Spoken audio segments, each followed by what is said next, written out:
Okay, today we're going to look at making a plaster nest for ants. So a little bit of a tutorial build on how to do it and how to make something that looks a little like this. So I hope you enjoy this tutorial. Let's get into it.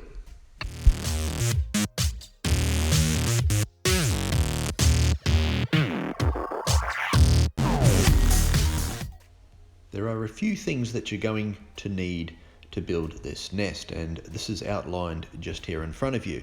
So let's go through the list and see what you need. First of all, you're going to need a container. Now I've just got a small container like this. It's quite cheap. You can pick it up from a cheap store, something basic like that.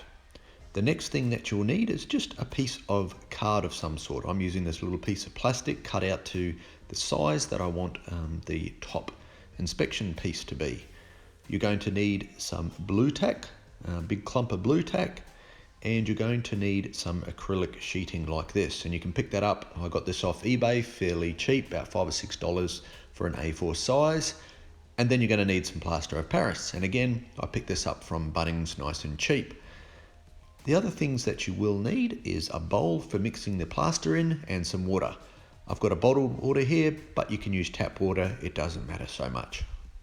Okay, so get your card. Again, it can be anything. You could use a piece of timber or a piece of acrylic that you already have cut out. Grab your blue tack, and this is where your imagination comes in. Now, you want to be able to mold a series of tunnels and chambers on the top of this card. So you can just do it like so. Just mold this into a nice structure. You might want to make it flat, round, sort of like a piece of sausage, so to speak. Now, this piece that I'm going to start with is the actual entrance into the nest. So I'm going to mold the end here nice and flat, just like so. And I'm going to stick that down on the card and just point it toward the edge of the card. Now, the reason I do this is that's going to be the entrance into the nest. So I'll just make that a little bit flatter and put it on there. So that's the actual corridor that will lead into the nesting chambers. Now, the rest is up to yourself. Now, what you need to think of is what size ants are you going to put inside your nest? Do the tunnels and chambers need to be nice and big, or is it a small species and you need to just make narrow little chambers and then you can make it quite big? Now, the size I've got here is only a fairly small nest. You can make these as big as you want. It just depends on the container, how much plaster you have, and so forth. Okay, so we've seen the tunnels there. I've made another chamber. So I'm going to make this nest for a sort of a medium size ant, maybe a Camponotus. Nothing too small. These nests are not 100% spot on necessarily, so small species could get out of them. So I just want to make this one a little bit different to the last one, which I'll show you a little bit more of in detail later. So a couple of little tunnels, a couple of chambers coming off them as well. Some of these I might make a little bit higher and a bit deeper as well. Just as a nice area that they might want to put their brood in. Now, what you need to think of is this is going to be completely upside down. So these chambers will go on the top, so little islands in the middle that'll be filled full of plaster as well. So here's a bit of a bigger chamber, something a little bit deeper on the side there. And now I use this blue tack. Now I'm using blue tack here. You can use other things. You could use modelling clay, plasticine, anything like that as well. What I like about the blue tack is it does hold its form nicely, and at the end you'll see that when I pull this all out, you can actually reuse the blue tack. And I've used this blue tack that I'm using here before to make a plaster nest, so you can see that it's easy just to use again. Now, don't worry about the smoothness of these chambers. It's actually good if it's not, because it's going to be more natural. It'll have those undulations throughout the blue tack. That'll give it a bit of form, a bit of feature in the nest as well, which is something that I like anyway. It's totally up to yourself and your imagination. So there we go. This is what it looks like. So the entrance on the end here, you've got the chambers, a few tunnels, so to speak. Pretty basic, pretty easy. Do you reckon you could do something like that? I hope so. Have a go at that and you'll see soon what this looks like. Okay. So there we go. So after you've made this, you want to make sure that there's plenty of plaster that can get underneath that little entrance as well. Right, next step. So next we need to get that piece of card with the blue tack nest on it, and we need to place that inside the container. So we want to make sure that it's centered as much as possible, so we have a nice area of plaster that's able to go right around the rim of this card. So place it in the center like so. Now you can have as much width on the edge there as you need. You can make the card smaller depending on your container size as well. So now we need to mix up the plaster of Paris. So tip some of the powder into your container that you already have, like so. And then we need to mix this up. Now, as far as mixing is concerned, I like to do things on a budget. I know many of you don't have a lot of money out there to make and buy special tools, so I'm using a twig from the garden. And all I'm going to do is mix that up, and I'm using one of my bowls from my daughter. I hope she doesn't mind. I haven't asked her. Anyway, let's mix this up. Now you can see the consistency here is very runny. Now that's no good. I don't want that. I want it to be the consistency of like a yogurt or a yogurt, depending where you're from, or Yoplait as well, which I could do a snack right now. Anyway, mix up your plaster of Paris like so. Just be careful you don't splash it all around, but it's quite a good product to work with. The beauty of working with plaster of Paris, if you make it too runny, add some more of the powder in there. If it's too solid and too hard, you can just add a bit more water and mix it up. Now you want to mix it well to make sure that there's no lumps in there and no air bubbles as well. So give it a good mix up, good stir up, and it will gradually reach that consistency that you want of that thick sort of yogurt or thick cream sort of texture that you're starting to see here. See that? Beautiful. So that's quite a good consistency, like that. Beautiful. Now the next thing you need to do is get your container, and we're going to pour that into the container like so. Now that will clump down inside. Pour it all in, and then what you want to do is actually just mix that around. Because of the consistency of that yogurt, you can just shake the container a little bit and it will work its way into all of the crevices in around that blue tack as well. Now you can see here, obviously I need to mix up some more.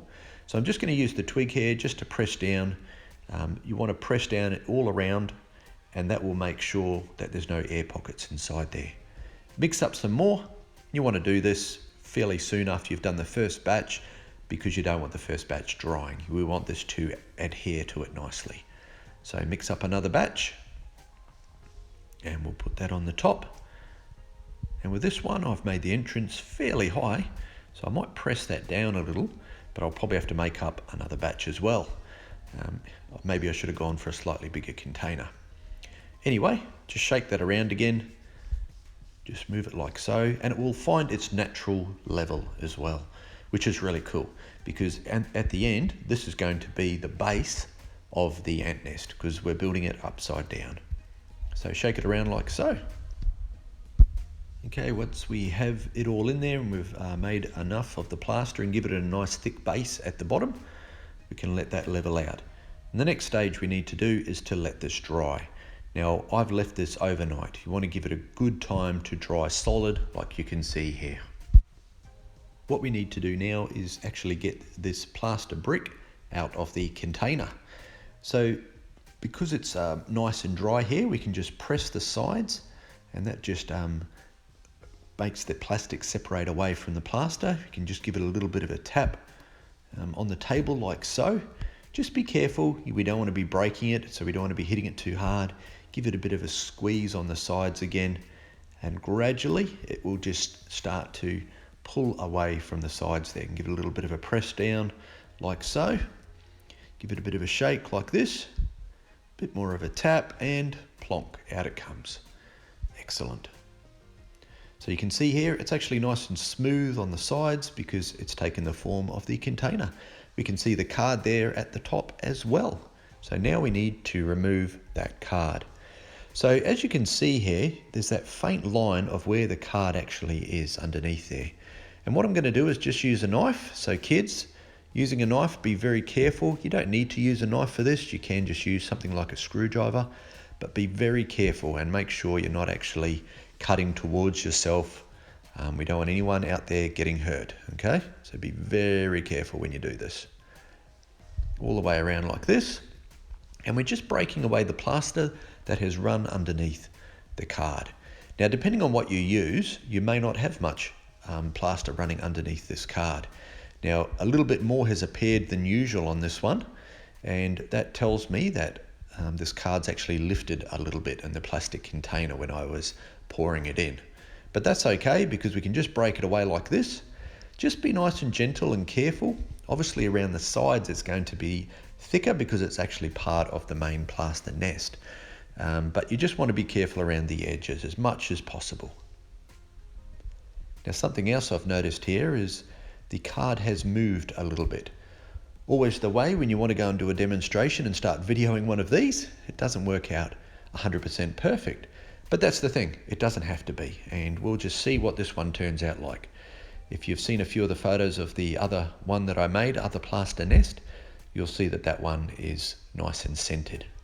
So break away from the edges all of the plaster like so, and then we'll have a nice clean nest to look at.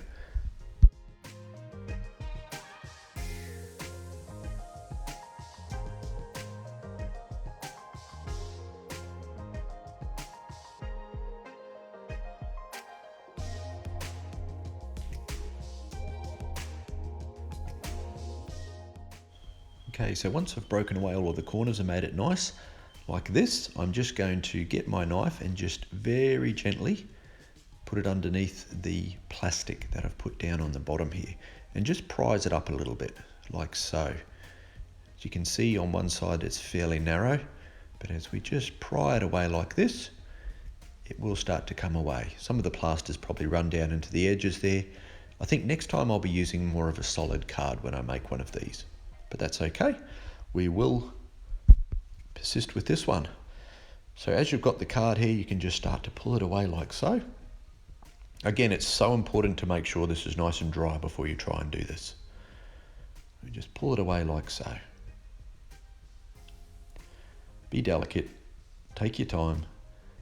Again, these are fairly cheap and easy to make, so it doesn't matter if we have to come back and make another one. You can see some of the edge there has broken away as well, a little bit brittle.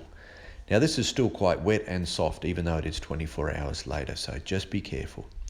So this has revealed the blue tack nest and tunneling that we have underneath.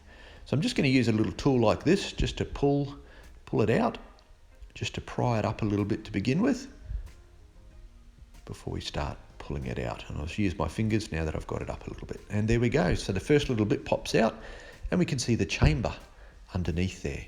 So now I'm going to remove all of the blue tack out of the nest, like so.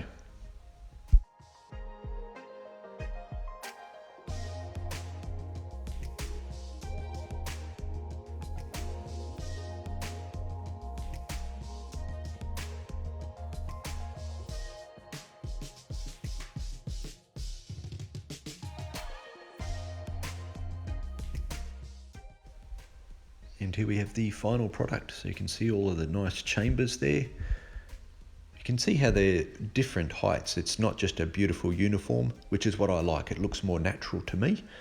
You've got little edges and divots all around the nest there. You can see the chambers. And then down there we can see that exiting or the entrance to the nest. So that's the next stage that we need to look at. We need to be able to get outside of it. Okay. So what do you guys think of that nest so far? Do you like that sort of shape? The beauty is you can use your imagination. Now, let's try and get this entrance started. So we want to find out exactly where it lines up. Like so, we know the entrance is coming out this way, and we know roughly the height of it as well. So I'm just going to use a knife like so, just to burrow through this. Now the plaster is nice and soft. Still a little bit moist. It'll hold a fair bit of moisture and will take a little bit of time to fully dry out, but this is not a bad time to actually do boring like this, because it won't be as brittle and pieces will not break off as I'm trying to carve through it.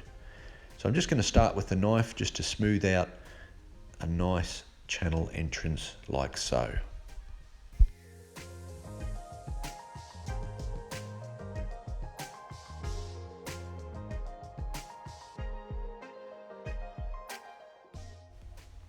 Okay, once I've finished with the knife, I'm going to use a flat blade screwdriver just to do the last bit. So I'm just going to use this back and forwards just gently, just to burrow my way through to that nest entrance.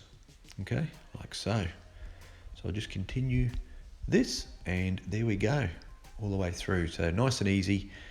And what I can do now is I can make that entrance as small or as big as I need to make it, depending on what tubing you have available, what size the ants are that you're going to put inside this nest as well. So just clean that all up just so it's nice, and the entrance looks really good. I'm probably going to end up making this one about a 10mm entrance. So there we go, nice and clean channel into the nest, as you can see there, which is great. So those ants will be able to come in through that little entry and make their way into the nest. Okay, the next bit is actually working out your acrylic that's going to go on the top. So some clear acrylic. What we need to do is take some measurements. Now there's two ways you can do this. You can measure it with your ruler like so, 99mm. Want to be as accurate as possible, by 66mm this way. The other way you could do it is actually the card that you used originally to put the blue tack nest on. You can take the measurements off as well. Either way is completely fine. Now you have your piece of acrylic. Again, you can put the card on the top to measure that out. This is just a little acrylic off piece that I have, or you can use your ruler. So I'm just going to use my ruler now to measure it out. So I'm going to measure out the 99mm first. Now I'm measuring it a little bit backwards here, just because that edge I want to cut off on the left hand side. Like so. Rule that across so it's nice and straight. As accurate as you can be with these, the better. Because it'll be a nice tight fit, and ants won't be able to escape as well. But you will have a little bit of room around the sides with the plaster, so hopefully nothing will be able to escape like that. I like a tight fit and not to use silicone or anything if I don't have to. Measure the other distance as well, which was the 66mm for the width of the nest, and do it like so. Beautiful, so there we go. Now I've just got the white film on top of this clear acrylic as well, just to protect it while you're doing all these things. I don't want any scratches. So measure it up against your nest like so. You can see that how accurate it is. Looks pretty good to me. Now I'll get to cutting this out. Okay, so here's the piece of acrylic. Now the next thing I want to do is just see if it's actually going to fit.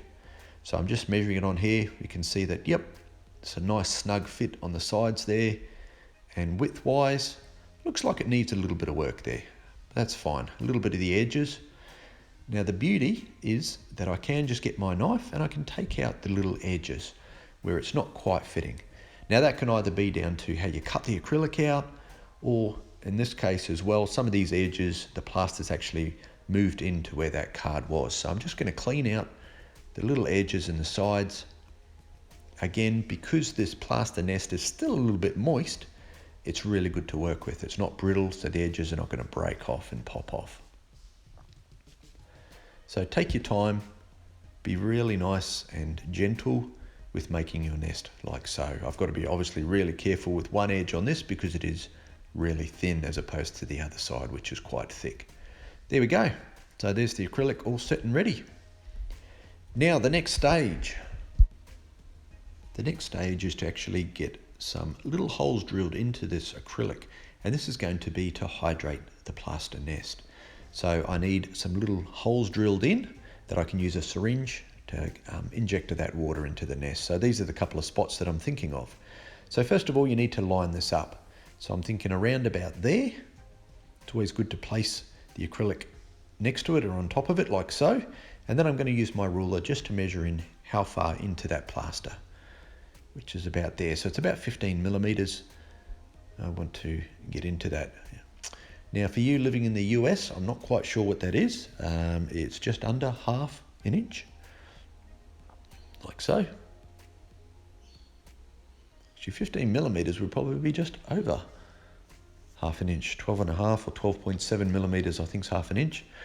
Now the second one around about there, so I've just lined that up, and again about 30 millimeters, just over an inch. 25 millimeters is probably an inch in, would probably be about right, like so. If you're in Australia, it's about the size of some Mimisia bull ants. That's how far you want to come in. So there we go. So we're just double checking those measurements to make sure they line up with those little islands there. So we've got a hole there and a hole about there. Now I'm spacing that out with the nest, a few different options there, so I can hydrate different sides of it. Now use a piece of timber underneath the acrylic, press down like this. If you are using a drill, again, be really careful, kids, if you're out there. Get your parents to give you a hand with that if you need. So just drill a hole. Now I'm using the smallest drill bit I've got. I do need to get a smaller drill bit, but this will be fine for the moment. So drill through the acrylic like so. Beautiful. So there's two little holes that are ready to go in. All right, so let's install this acrylic lid. So I'm just going to peel off now the white film on the outside that's protecting the acrylic from getting scratched and damaged. Always leave that on until you're ready to install it. So pull that off like so. You may need to just clean the edges of your acrylic here. I still need plenty of practice in cutting these out, but anyway, works for the moment. So there we go, and I can press that down on the top, nice snug fit, like so. So you can see the hole there and the hole down there. Now you may notice here that because my acrylic, the plastic actually lifted when I was doing the mold here, it's a little bit uneven. So I'm going to need to just shave out a little bit of the plaster. You can see there, it's a little bit high in that edge, sitting up. So I'm going to have to do a little bit of shaving around in this corner just to lower it down. But that's okay, I can do that. So there we go, that's basically how to make your nest. Now you can paint these whatever color you want. I've just painted this one green for the moment, not sure what I'll do with the other one. But the acrylic and nest designs, you can see the two different designs here. Your imagination is totally up to you guys how you want to make this nest look. This is nice and cheap and easy to make, guys. So I hope you've enjoyed this tutorial.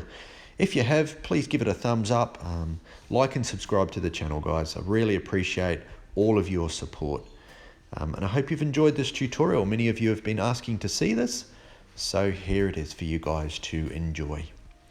Well, that's it for this video, guys. I hope you've enjoyed the channel very much and get to building those nests. And remember, happy ant keeping.